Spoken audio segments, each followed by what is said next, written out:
now moving on towards our second subtopic, which is the microbes in industrial products. तो इसमें हम लोगों को सबसे पहली चीज़ जो पता होनी चाहिए, पहली लाइन में हमें फर्मेंटर्स के बारे में बताया। तो फर्मेंटर्स होते क्या हैं? इनको सुनते ही पहले तो डर लग जाता है, भाई इतना बड़ा जो टर्म दे दी, क्या दे दी है हमें, लेकिन ये बहुत ही ईजी होता है। एग्जाम्पल के थ्रू समझते हैं। जब आप दूध पीते हो तो वो दूध एक कंटेनर में मिलता है आपको, राइट? वो कप जो भी आपका फैंसी सा होता है उसमें आप दूध पीते हो अपना। वैसे ही जो भी माइक्रोब को यूज़ करके हम अपना इंडस्ट्रियल प्रोडक्ट बनाते हैं, वो प्रोडक्ट जिस कंटेनर में बनता है उन्हें हम फर्मेंटर्स कहते हैं। सो एनसीईआरटी की भाषा में बोलें तो these are the vessels, big vessels to be precise, these are the big vessels used for making the industrial products by using microbes। तो ये हो गया हमारा फर्मेंटर्स के बारे में।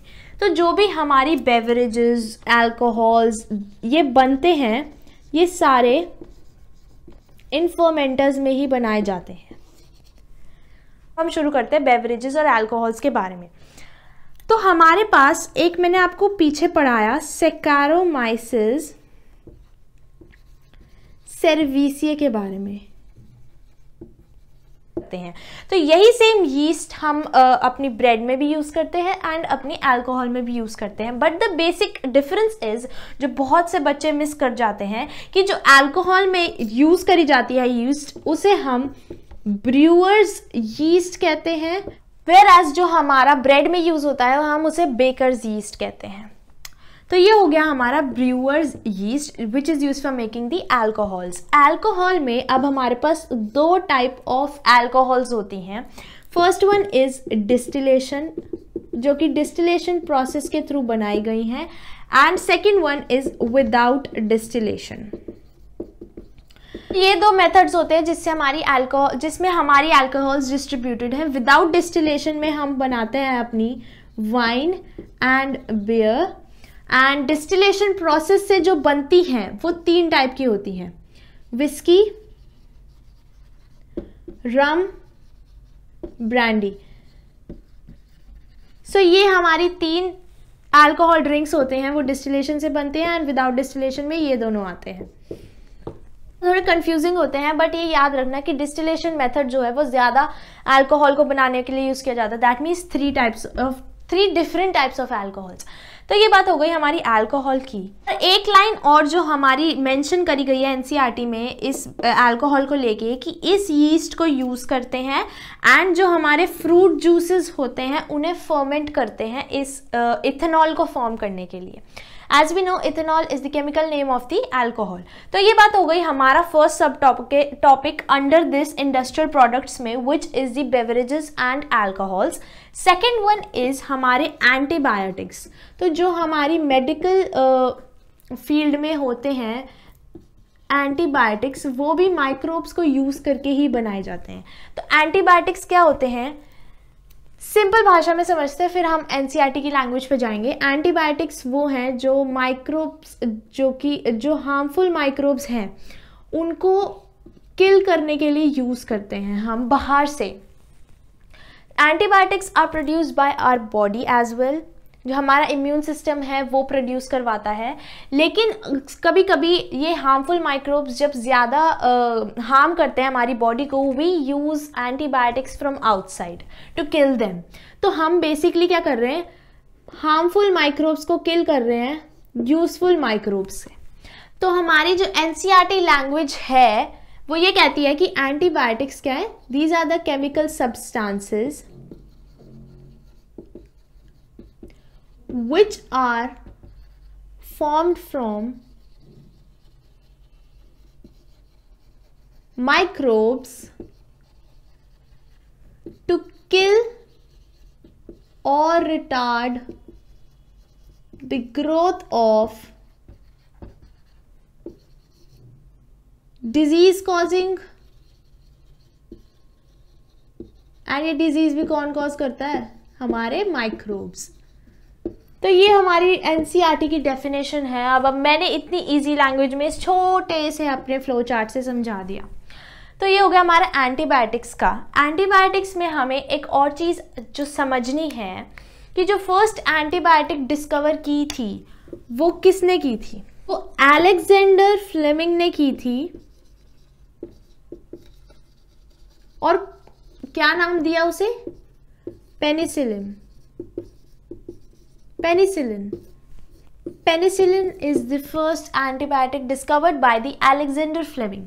तो पेनिसिलिन में क्या हुआ कि अलेक्जेंडर फ्लेमिंग एक बैक्टीरिया के साथ वर्क कर रहे थे। उस बैक्टीरिया का नाम था स्टेफाइलोकोकस। इस बैक्टीरिया का नेम आप लोगों को याद होना चाहिए। तो ये बैक्टीरिया था जिसके साथ वो अलेक्जेंडर फ्लेमिंग वर्क कर रहे थे अपना। तो वर्क करते करते क्या हुआ कि उनके पास जो अनवॉश्ड डिश थी उसमें एक मोल्ड था। उस मोल्ड पे आसपास ये बैक्टीरिया ग्रो नहीं कर पा रहा था। दैट मीन्स जो हमारा स्टेफाइलोकोकाई है, coccus is the plural and cocci is the singular. So staphylococci जो है that wasn't able to grow around this mould. तो हमने ये देखा कि वो जो मोल्ड था वो एक केमिकल प्रोड्यूस कर रहा है। उस केमिकल को उस वक्त पेनिसिलिन कहते थे। तो वो penicillin was the name given after the mold, जिसका प्रॉपर नेम था पेनिसिलियम नोटाटम। तो ये हमारा मोल्ड था जिसके आसपास ये स्टेफाइलोकोकस ग्रो नहीं कर पा रहा था because it was producing the chemical name penicillin. And वहीं से इस पेनिसिलिन को एक एंटीबायोटिक का नेम दिया गया and it was very useful in the world war also. World war 2 में भी इसका काफ़ी ज़्यादा यूज़ किया गया था फॉर प्रोटेक्टिंग अमेरिकन सोल्जर्स। लेकिन एक बात है कि इसका जो ये हमारी पेनिसिलिन है, इसका proper potential, that is full potential जो है वो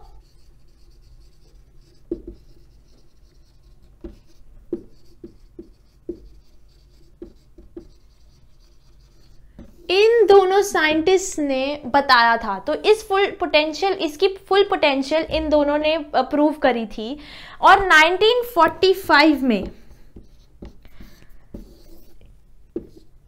Ernst Chain and Howard Florey with the Alexander Fleming, इन लोगों को नोबेल प्राइज दिया गया था फॉर डिस्कवरिंग द एंटीबायोटिक्स। फिर इसके बाद काफी सारी अलग अलग एंटीबायोटिक्स डिस्कवर होनी शुरू हो गई, जिनमें से कुछ जो हमारे पास डिजीजेस थे, जैसे हमारे पास थी प्लेग, वूपिंग कफ,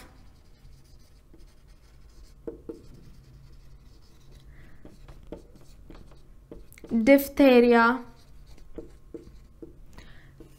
तो ये जितने भी हमारे पास थे, वूपिंग कफ को हम काली खांसी भी बोलते हैं एंड डिफ्थेरिया को हम लोग गाल घोटू बोलते हैं। I know this is the funniest name I have ever heard. तो गाल घोटू एंड काली खांसी are the and plague, these are the 3 diseases जिनके अगेंस्ट सो इनकी एंटीबायोटिक्स हमारे पास अवेलेबल है because we have discovered them after this penicillin. और I missed one more disease which is leprosy, जिसको हम बोलते हैं कुष्ठ रोग। तो ये हो गए हमारे 4 टाइप्स ऑफ डिजीजेस जिनका हमें एग्जाम्पल दिया हुआ है।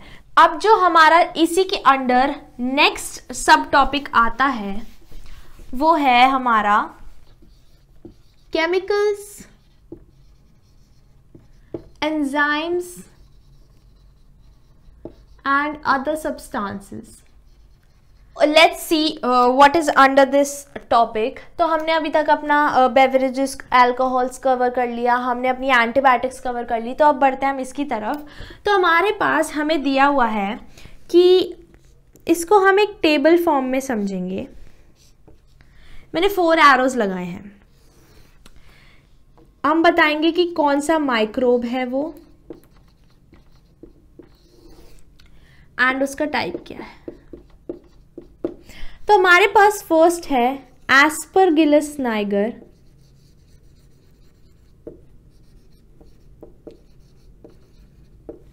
which is a fungus. This is a type of acid. तो हम बताएंगे कि ये वाला जो फंगस है ये कौन सा एसिड प्रोड्यूस करती है। Aspergillus Niger which is a fungus, तो ये प्रोड्यूस करती है citric acid. This table is very very important, right this down in your notes. तो ये हो गया हमारा। सेकेंड वन इज लैक्टोबैसिलस, हमने स्टार्टिंग ही इस चैप्टर की इससे करी थी। Lactobacillus, it is a bacterium, it produces easy lactic acid. Next one is Acetobacter aceti. This is also a bacterium और इसका तो नेम ही इजीली बता रहा है कि ये एसिटिक एसिड होगा। And our last one is Clostridium butylicum. This is also a bacterium and ये जो हमारा ब्यूटाइलिकम है ना, ये बता देगा हमें कि this is a butyric acid। तो ये बता रहे हैं हमें कि कौन सा microbe which type of acid produce करता है। सो हमारा ये जो माइक्रोब है Aspergillus Niger which is a fungus, it produces citric acid. Lactobacillus, which is a bacterium, produces lactic acid. Third one, which is Acetobacter aceti, that's also a bacterium, it also produces acetic acid. And last one is Clostridium butylicum, which is also a bacterium and it produces butyric acid. So this table is important because इसमें से NEET में काफ़ी सारे questions पूछे जा सकते हैं and पूछे जाते हैं, and CBSE point of view से भी ये काफ़ी इम्पॉर्टेंट है बिकॉज ये 1 मार्कर्स में हमसे पूछे जा सकते हैं। तो मूविंग ऑन टू वर्ड्स, तो हमें पता है कि जो लेते हैं कि ये हमारी बॉटल हो गई जो हमने मार्केट से ली है, ये हो गया हमारा फ्रूट जूस।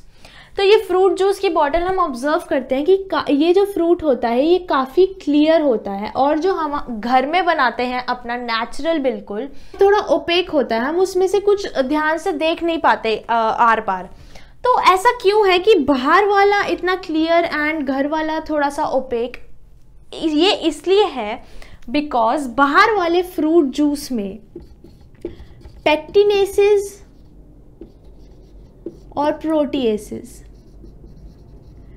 ये दोनों यूज करे जाते हैं to make them clear. Reasoning में हमसे टर्म 2 में पूछा जा सकता है कि क्या रीजन है कि बाहर के फ्रूट जूस क्लैरिफाइड होते हैं एंड घर के हमारे ओपेक होते हैं। जो हमारे पास नेक्स्ट एग्जाम्पल के तौर पे दिया गया है कि जो हमारे डिटर्जेंट पाउडर्स होते हैं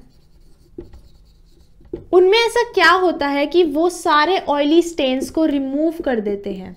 तो इसका रीज़न ये है कि जो ऑयली स्टेन्स हैं those are removed by detergent because in detergent में लिपेसिस प्रेजेंट होते हैं। तो लिपेसिस की प्रेजेंस डिटर्जेंट में ऑयली स्टेन्स को हेल्प करते हैं रिमूव करने के लिए। अब हम एक और important very very very important table पढ़ेंगे। इसमें हम लोग देखेंगे तो फर्स्ट वन जो हमारा फर्स्ट कॉलम बनने जा रहा है वो है एजेंट और मॉलिक्यूल। सेकंड जो हमारा बनने जा रहा है वो है microbe, name of microbe and use.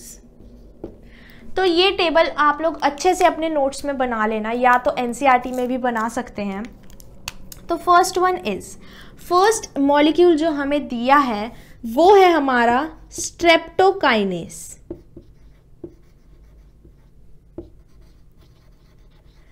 Made by a bacterium Streptococcus.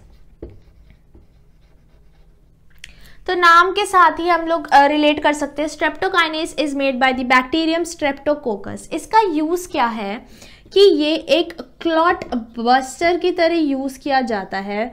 It is used as a clot buster, that is it is used for removing the clots from the blood. And ये clots कब form हो सकते हैं? Example is during the myocardial infection leading to the heart attack. तो heart attack के वक्त जो हमारे क्लॉट्स फॉर्म हो जाते हैं ब्लड में, उसके क्लॉट बस्टर की जो रोल प्ले करता है that is played by the streptokinase. Second one is cyclosporin A. So this is another molecule. ये एक फंगस से प्रोड्यूस किया जाता है, ट्राइकोडर्मा पॉलीस्पोरम।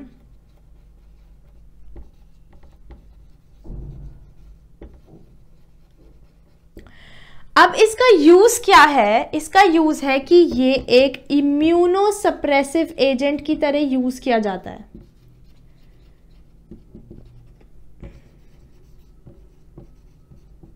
और ये कब किया जाता है? जब कोई हमारी ट्रांसप्लांटेशन होती है किसी ऑर्गन की। थर्ड वन इज स्टैटिन्स, जो कि एक यीस्ट से प्रोड्यूस होता है जिसका नाम है मोनास्कस परप्यूरियस।